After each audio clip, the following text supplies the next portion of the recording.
So in this video, we're exploring how to retain a conscious outlook in 2021. And I know it's been a very difficult and very peculiar last 12 months for all of us. So what is the ingredients that we need in our recipe for 2021 to actually retain our conscious optimism as we go through? So the first thing to start with is just to be where you are. To release the need to know and make the future concrete.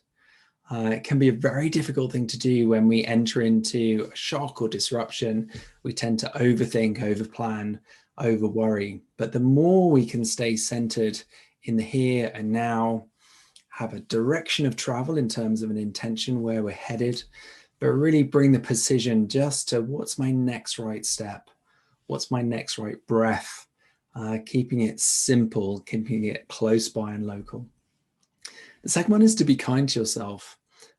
So a lot of the courses that I'm teaching at the moment are really highlighting self-compassion.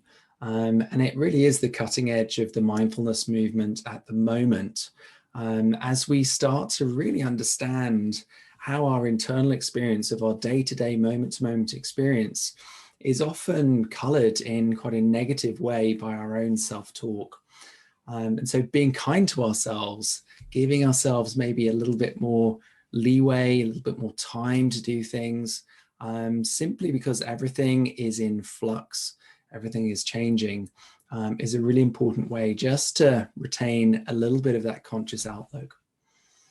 We want to breathe between our tasks. A lot of us are working from home, and it leads to this kind of feeling of expansive time because we don't walk to this meeting or that meeting. We don't change our activities and tasks so much. We're often just sitting in the same position, in the same room. And so all the more important for us just to allow ourselves little gaps between tasks.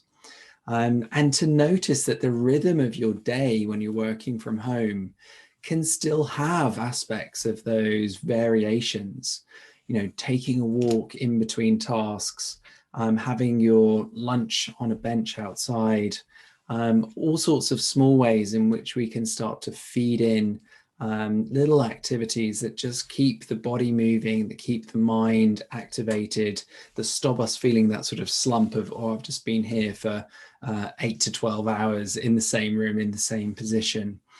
So keep your practices varied and try and develop a bit of a rhythm, a new schedule that actually has things that you look forward to within the day, but also makes you productive. It's the fallacy that we think just working hard is going to make us most productive, but it's really the combination of exercise and sleep and focus on well-being and work that makes us really productive.